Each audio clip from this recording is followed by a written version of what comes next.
오늘 말씀은 만물을 충만하게 하는 교회의 사명, 교회의 사명이 어디에 있는가에 대해서 좀 살펴보려고 합니다.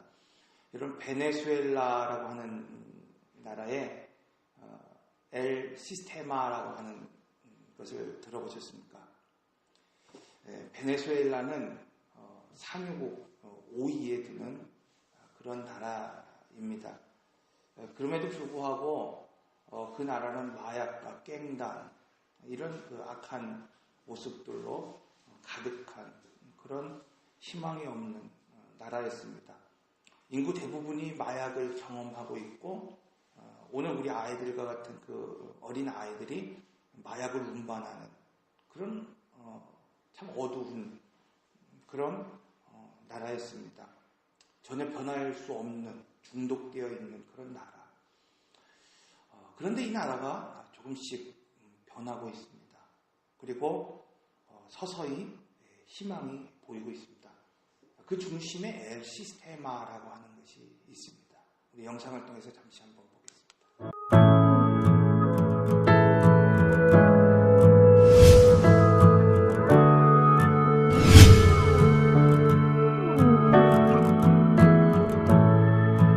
As the chillest towns pass my window,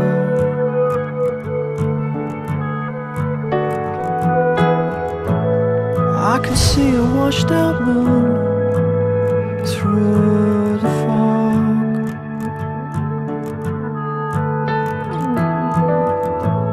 And then a voice inside my head breaks the analog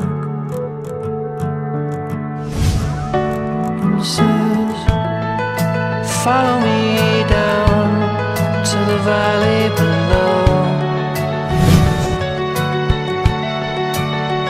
You know, moonlight is bleeding from out of your soul.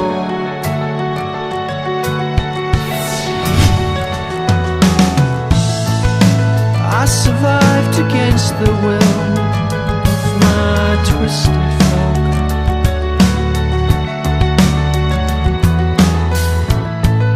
But in the deafness of my world, silence broke.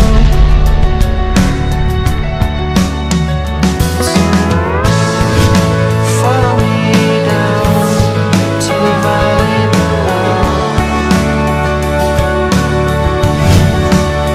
You know, moonlight is bleeding from out of your soul.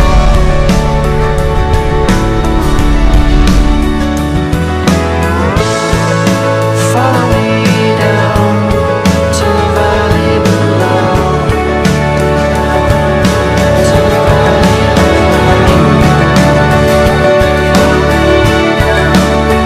You know, moonlight is bleeding from out of your soul. Come to us, Lazarus. It's time for you to go.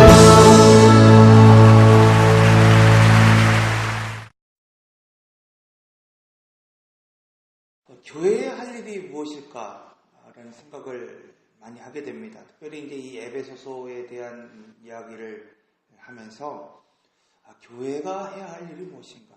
그것은 다음 세대에게 희망을 줘야 되는 것이 아닌가? 오늘 이 지역에 이 말씀을 통해서 만물까지 흘러가야 하는 것이 교회의 역할이 아닌가 하는 생각을 가지게 됩니다. 저희 교회도 조용히 섬겨주는 성도들의 후원과 기도와 참여를 통해서 세수식반을 진행하고 있습니다. 지난 어제죠. 4월 2일 날 진행됐던 세수식반의 모습입니다.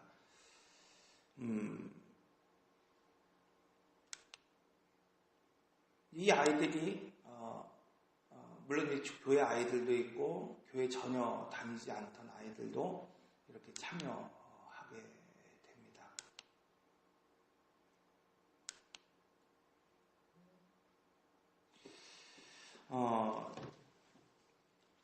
교회의 모습이 바로 이런 모습이 아닌가 하는 생각을 좀 가지게 돼요. 물론 이 아이들을 우리가 가르치고 복음을 전하는 데 있어서 비용도 들고 또 시간도 들고 여러 가지 헌신되는 모습들이 필요합니다. 그러나 분명한 사실은 말씀이 그 안에 들어가고 은혜가 흐르면 분명히 변화될 것이라는 사실이죠. 그러니까 변화는 다른 데서 시작되는 게 아니라 작은 부분에서부터 시작될 수 있습니다. 많은 교회들이 이제 어른 전도에 힘을 쓰고 있고 또 우리 교회도 물론 힘을 쓰고 있습니다. 그러나 더욱 중요한 것은 다음 세대를 살리는 일, 오늘 우리 자녀들을 살리는 일, 그것이 아주 중요한 위치이고 또 반드시 교회가 해야 할 일이고 또 성도가 해야 할 일이라고 생각을 합니다. 그런 의미에서 교회가 어떤 위치에 있느냐가 중요합니다. 오늘 본문을 만물을 충만하기 위해서 교회가 어떤 위치에 서야 하고 또 만물을 충만케 하기 위해서 오늘 우리는 어떤 자세로 세워져야 되는가. 근데 내가 누구인지 알아야 된다. 오늘 본문은 우리에게 말씀하고 있습니다. 오늘 본문 1장 1절에서 2절의 말씀을 한번 같이 보겠습니다. 에베소서 1장 1절에서 2절의 말씀 우리 같이 한번 읽겠습니다. 시작. 하나님의 뜻으로 말미암아 그리스도 예수의 사도된 바울은 에베소에 있는 성도들과 그리스도 안에 신실한 자들에게 편지하노니 우리 아버지 주 예수 그리스도로부터 은혜와 평강이 너에게 있을지어다. 자, 오늘 본문의 말씀을 보면은 이 에베소 교회의 두 가지 주소를 설명하고 있습니다. 첫째는 육신의 주소가 있다고 말씀하고 있어요. 여러분 오늘 이 땅에 살아가면서 내가 소속된 곳이 있다고 분명하게 말씀하고 있어요. 이런 소속감이 없으면 여러분 오늘 우리는 사람을 세울 수 없고 가정을 세울 수 없고 교회를 세울 수가 없죠. 소속감을 아주 중요하게 생각하고 있습니다. 오늘 본문에서는 에베소에 있는 성도들이라고 말하고 있습니다. 육신이 지금 서 있는 그곳, 내가 서 있는 그 가정, 내가 서 있는 그 직장, 내가 서 있는 그 기업, 내가 서 있는 그 교회가 바로 어디인지를 분명히 아는 사람이 가정을 세우고 또 교회를 세우고 이 사회를 세워나갈 수 있다고 분명하게 말하고 있습니다. 금요일날 기도회를 앞에 두고 있는데 우리 그 김순희 권사님이 막 입이 이렇게 찢어졌다고 하면 좀 그렇고 입이 이렇게 해갖고 막 오셔갖고 저한테 하는 말이 오다가 버스를 타고 이렇게 오시는 가운데에 우리 교인 중에 한 분을 만났다는 거예요. 퇴근길에. 그러면서 하시는 말씀이 뭐냐면은 그 집사님하고 이렇게 수원역에서 교회까지 오는 그 시간 동안 막 즐겁게 얘기를 했다는 거예요. 그런데 하루는 이 집사님이 아이들과 이렇게 이 놀이터에서 놀고 있는데 다른 교회에서 한 분이 전도를 하더래요. 그걸 보니까 좀 큰 교회라는 거예요. 그래서 그분이 그런 얘기를 했다 그래요. 나는 우리 교회가 좀 작지만 우리 교회를 꼭 부흥시키고 갈 것입니다. 그런 얘기를 이제 했다고 그러면서 이제 좋아갖고 막 이렇게 입이 이렇게 걸려갖고 오셨어요. 그렇죠, 여러분? 소속감이 있으면 크거나 작거나 뭐 하는 거야? 무엇인가 지킬 수 있고 세울 수 있습니다. 둘째로 여러분 내 육신의 자리를 지키고 내 육신의 자리가 어디인지를 분명히 할지라도 두 번째로 오늘 본문에서 말씀하고 있는 것처럼 영적인 주소가 분명한 사람이 되어야 된다라고 말씀하고 있어요. 많은 사람들이 육적인 질서, 육적인 주소에 대해서는 분명하지만 영적인 주소가 분명하지 못한 사람들이 오늘 우리 주위에 많이 있습니다. 오늘 본문은 그리스도 예수 안에 있는 신실한 자들이라고 말씀하고 있어요.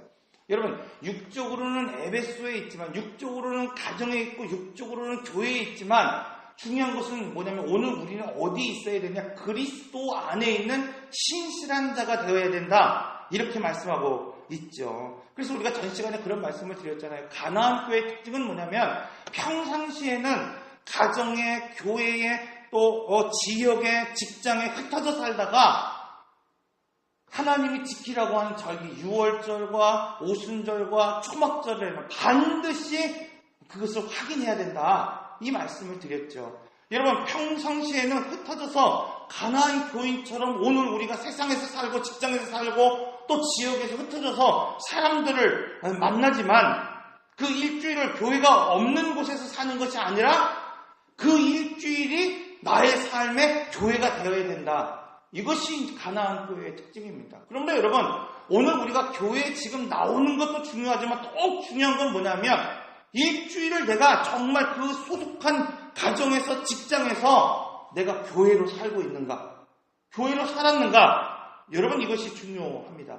영적인 주소를 분명히 알고 있는 사람은 바로 이런 사람이라고 말씀하고 있어요.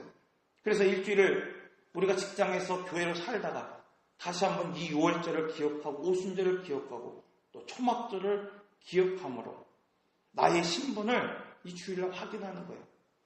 정말 내가 세상과 동화되지 않았나? 나의 신분이 내가 육신의 장소 에베소에 있고 직장에 있고 내가 어떤 기업에 있지만 분명한 사실은 내가 누구의 피를 발랐는가? 내가 그리스도 안에 신령한 사람으로 살아가고 있는가? 지난 시간 동안 맺은 그 열매가 내가 있는가? 여러분, 오늘 우리 교회가 1년을 2년을 이제 지나오면서 맺은 열매가 무엇인가? 단순히 교인들이 한 명 한 명 불어나는 것이 열매가 아니라 정말 다음 세대를 살리는 몸부림이 있었나? 그 가운데 믿지 않는 한 아이들이 복음을 믿고 영적인 변화가 된 것이 있는가? 여러분, 성도들 가운데에서 연약했던 지체들이 강건한 것들이 있는가? 그 열매가 있는가? 확인하라고 말씀하고 있습니다. 일주일을 여러분 살아가면서 여러분의 가정이, 여러분의 직장이, 또 여러분의 삶 가운데에 든든해진 열매가 있는가? 그리스도 안에서. 이것을 확인해야 됩니다. 그리고 마지막으로 초막절을 기억하며 내게 주신 그 은혜가 흘러갈 수 있도록 나누는 삶을 살아갈 수 있는 그 사람. 그 사람이 영적인 주소를 확인한 사람이고 영적인 주소가 분명한 사람이라고 말씀하고 있습니다. 그래서 성경은 우리가 그리스도 안에 있는 자라고 말씀하고 있습니다. 여러분, 6월절 그 피를 오늘 우리가 발랐으므로 내가 누구인지를 분명히 알므로 오늘 우리는 세상에서 당당할 수 있는 거예요. 왜? 이미 하나님이 이기셨기 때문에. 이미 하나님이 이 세상을 이기셨기 때문에 하나님이 오늘 우리를 보장해 주시기 때문에 오늘 우리가 세상에서 당당한 그리스도인으로 살아갈 수 있습니다. 단, 여러분, 의무가 있어요. 의무가. 둘째로 만물을 충만하기 위해서 그 의무가 뭐냐? 구별된 삶을 살아야 된다고 말씀하고 있습니다. 구별된 삶. 여러분, 내가 어느 위치에 있느냐? 내가 육적인 자리에 있느냐? 영적인 자리에 내가 있느냐? 그런 소속감을 갖고 살아가느냐? 그런 의식, 그런 스피릿, 그런 정신도 중요하지만 실제적으로 내가 구별된 삶을 사는 것이 아주 중요합니다. 그래서 오늘 본문에 보면은 성도로 부르심을 받았다라고 말씀하고 있습니다. 사도행전 9장 11절에서 13절, 특별히 13절에 보면은 이렇게 말씀하고 있어요. 예루살렘에서 주의 성도에게 이 사울이 이제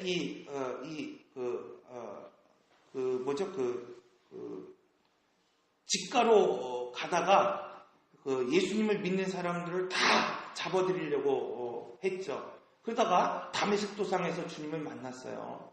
그리고 이제 아나니아라고 하는 사람을 통해서 하나님이 이제 그 사람을 이제 주님의 종으로 내가 불렀으니 그 사람에게 안수하고 기도해라. 그런 얘기를 했어요.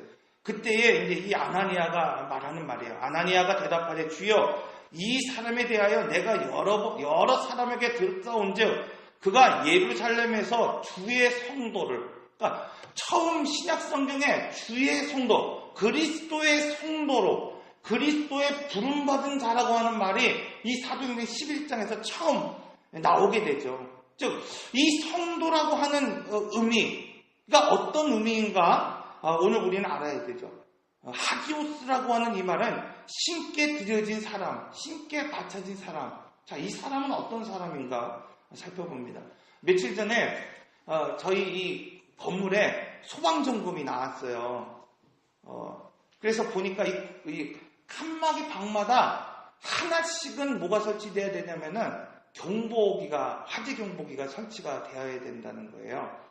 저희가 이 복도 쪽에 그 유아실을 하나 만들었잖아요. 그걸 만들었는데 거기에 이 경보기가 하나가 설치가 안 돼 있었어요. 그래서 그 점검을 받고 이 화재 경보기를 설치를 했는데, 여러분 이 소방서에 근무하는 소방사들 집에 있어도 또 쇼핑을 할 때도 또 어느 곳에 있든지 간에 반드시 핸드폰을 켜놓는다는 거예요. 왜 그렇습니까? 내가 집에 있지만 비상사태를 준비하고 있는 거예요. 항상 준비하는 거예요. 내가 쇼핑을 하지만 뭐예요? 언제 울릴지 모르는 그것을 준비하는 것이라고 말하고 있습니다. 성도가 바로 이것이죠. 여러분, 구별된 것이 바로 이것입니다. 내 몸이 하나님께 구별됐기 때문에 여러분, 내가 세상에 살아가고 있지만 늘 준비된 마음으로, 예배자의 마음으로 살아가는 것. 언제 하나님이 우리를 부르실지 모르기 때문에 준비된 모습으로 살아갈 수 있는 그 삶을 살아가야 된다라고 말하고 있어요. 우리 새소식반의 선교사 이야기 누구 지금 하고 있죠? 허디슨 테일러. 제가 어제 이렇게 잠깐 들어보니까 허디슨 테일러에 대한 이야기를 우리 전사님인가요? 우리 사모님이 했어요. 그러면서 내가 중국으로 가서 선교를 해야 되는데 그 얘기를 하는 거예요. 약 100여 년 전에 있었던 일이잖아요. 그러니까 비행기를 타러 갈 수도 없잖아요. 그러니까 한 목사님이 그 허디슨 테일러에게 그런 말을 해요. 제가 듣기로 그런 말을 해요. 야, 너가 지금 중국으로 갈 배편이 있느냐? 아니면 뭐 운항할 그 편이 있느냐? 그 얘기를 하는 거예요. 그러니까 허디슨 테일러가 그 얘기를 하는 거예요. 내가 지금 준비하면, 내가 지금 말씀으로 준비하고, 내가 중국어를 준비하고, 내가 신앙으로 준비하면 하나님은 반드시 필요할 때 그것을 마련해 주실 것이다. 그런 이야기를 하는 걸 제가 들었어요. 이 아이들에게. 여러분, 그거죠. 신앙이라고 하는 건 그겁니다. 여러분, 오늘 우리가 지금 이 세상을 살아가고 있지만, 오늘 우리가 하나님과 전혀 관계없는 것 같이 세상 속에 살아가고 있지만, 오늘 우리가 그 안에 교회로 살아가고 있고 믿음을 지키고 살아가고 있으면 언젠가 반드시 하나님이 우리를 하기없어 신께 바쳐진 자로, 구별된 자로 하나님이 살아가게 한다는 거예요. 그러므로 여러분, 소속되어 있는 가정 소중합니다. 여러분, 오늘 우리 집이 소중해요. 여러분, 그 안에서 자라나는 아이들이 소중합니다. 여러분, 이 지역에 지금 있는 그 아이들이 얼마나 소중한지 모릅니다. 이 아이들이 복음을 접할 수 있도록, 오늘 우리 주변에 있는 사람들이 복음을 접할 수 있도록 오늘 우리의 삶을 구별하고 장소를 구별할 수 있어야 됩니다. 그러므로 성도는 예배를 위하여 구별된 삶을 살아야 됩니다. 내가 있어야 될 자리가 어딘지 모르고 내가 서 있어야 할 그 위치가 어딘지 모르는 사람들, 여러분, 사춘기 아이들이죠. 여러분, 신앙에 있어서 이 사춘기와 같이 내가 서 있어야 될 자리가, 내가 서 있어야 될 위치가 어디인지 모르는 사람이 있습니다. 그러나 중요한 것은 성숙한 사람, 구별된 사람은 내가 누구인지를 명확히 알고 그 자리를 매김하는 사람이라고 말씀하고 있습니다. 요즘 우리 그 찬양 예배 혹은 심야 기도회를 이렇게 할 때 제 마음이 얼마나 기쁜지 몰라요. 왜냐하면 우리 이번에 등록하신 이윤석 성도님, 또 윤수보 집사님, 또 그 애기 엄마 이런 분들이 오셔서 예배를 드리니까 심야 기도회는 한 7명, 8명 이렇게, 아이들까지는 우리 조윤미 성도님 이번 주 와갖고 9명 정도 되는 것 같아요. 그래서 생각을 해봤어요. 제가 이렇게 우리 집사람한테 가면서 우리 전에 제가 부목사로 신고하던 교회가 한 1,300명 정도 나오는 그런 교회였거든요. 심야 기도에 130명 정도가 나오기가 힘들어요. 그렇죠? 130명 나오기가 힘들어요. 그러면 10%잖아요. 10%. 우리 산술적으로 대충 계산해 보니까 10%는 넘는 것 같아요. 그래서 내가 우리 양육교회 최목사님보다 내가 낫다. 우리 교회가 양육교회보다 퍼센테이지로는 낫다. 내가 막 그 생각을 했어요. 그렇다고 언제까지나 그렇게 있어서는 안 되겠지만 그것으로 좀 위안을 삼았습니다. 여러분, 남자가 50대가 넘어서 심야 예배를 참석한다는 거, 그거는 아주 어려운 일이라고 말을 하고 있어요. 기적이래요, 기적. 그런데 오늘 우리 두 분 집사님 이렇게 나와서 예배를 드리고, 또 오늘 심야 기도가 아니어도 일부 예배 때 여러분 나온다는 건 어떤 거예요? 그만큼 주일이 어떤 면에서 여러분들 바쁘고 중요한 또 일들이 있을 수 있고, 또 우리 문상우 성재 여기 일부 예배 나왔는데 제가 걱정이 됐어요. 아이가 아픈가, 엄마가 아픈가, 그 생각을 했어요. 아기가 아파요? 약속이 있어서. 그래요. 자, 중요한 게 뭐예요? 약속이 있을 수 있잖아요. 중요한 일이 있잖아요. 그런데도 뭐예요? 일부 예배를 또 자리매김하는 거. 이것이 성숙한 사람이죠. 성숙한 믿음입니다. 그런 점에서 감사합니다. 여러분, 성도는 이러한 모습을 통해서 복음이 어디까지? 만물까지 흘러갈 수 있는 거예요. 아직 어리죠. 수아가 어리잖아요. 안 보는 것 같잖아요. 그러나 뭐예요? 아빠의 이 믿음을 뭐예요? 느끼는 거예요. 우리 아이들이 어리잖아요. 그 아이들이 뭐예요? 엄마의 중요한 일, 바쁜 일에도 불구하고 예배 자리에 참는 거. 그렇잖아요. 우리 집사님도 힘들고 어렵잖아요. 막 늦은 밤까지 제가 보면은 일하는데, 그쵸? 얼마나 피곤하겠어요. 이 주일날 이 단잠을 깨우고 아침에 일어나서 아이들을 가르치겠다고 하는 그 마음을 가지고 교사로 서 있는 그 모습. 얼마나 감사합니까? 자, 이런 자리매김 때문에 뭐가 되는 겁니까, 여러분? 교회가 아이들에게 복음을 전할 수 있는 것이고 또 성장할 수 있다고 말씀하고 있습니다. 여러분, 이삭을 보십시오. 우리가 잘 알고 있는 이삭이 있죠. 이삭은 한평생 평안했던 사람이에요. 평강했던 사람이에요. 참 그러고 보면은 이삭에 대해서 궁금해요. 어떻게 하면 저렇게 평안할 수 있을까? 여러분, 어떻게 하면 우리의 삶이 그렇게 평안할 수 있을까? 제가 이 말씀을 준비하면서 그 찾은 것은 단 한 가지뿐이 없는 것 같아요. 그가 모리아산에서 이제 번제로 드려질 때, 여러분, 다 큰 이 땔감을 질 만큼 다 큰 그 아이가, 이 100세에 난 아이가 13살 넘어서까지, 그럼 아버지 나이가 몇 세겠어요? 그렇잖아요. 그 노인이 이 아이를 모리아산까지 데려갔어요.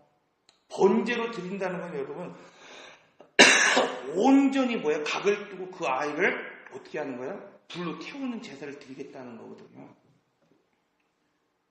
근데 어떡합니까? 온전히 순종했다는 거예요. 저는 누구의 믿음이 큰지 몰라요. 아버지의 믿음이 큰지 이삭의 믿음이 큰지 모르겠어요.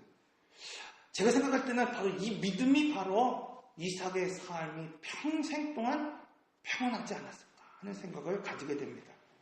여러분, 이것이 신에게 바쳐진 사람이라는 거예요. 온전한 순종. 그렇죠, 여러분.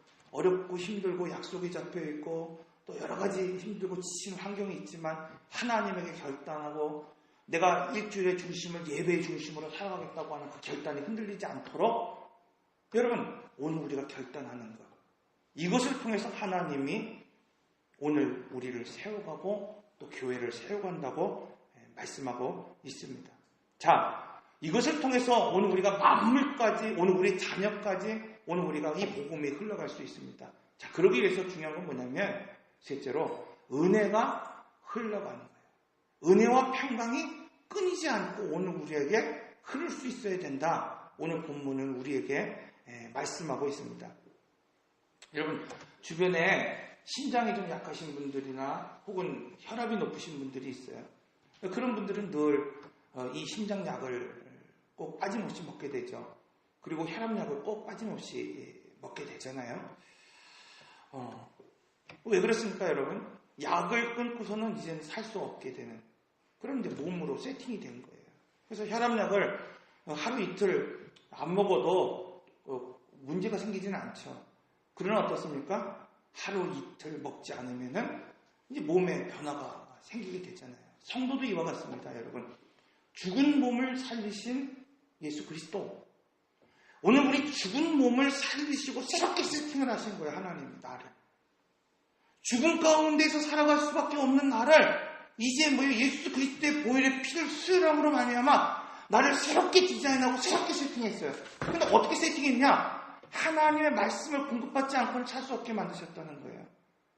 하나님의 말씀이 내 안에 흐르지 않고는 내가 단 하루도 살아갈 수 없게 만드셨다고 말씀하고 있습니다. 그런데 여러분, 하루 이틀 오늘 우리가 예배를 빠지고 말씀을 빠지고 묵상하지 않는 삶을 살 때 오늘 우리가 변화가 되지 않는 것 같아요. 아무런 일이 없는 것 같아요. 그런 중요한 사실은 뭐냐면 나도 모른 채, 자기도 모른 채 몸이 망가지고 있는 거예요.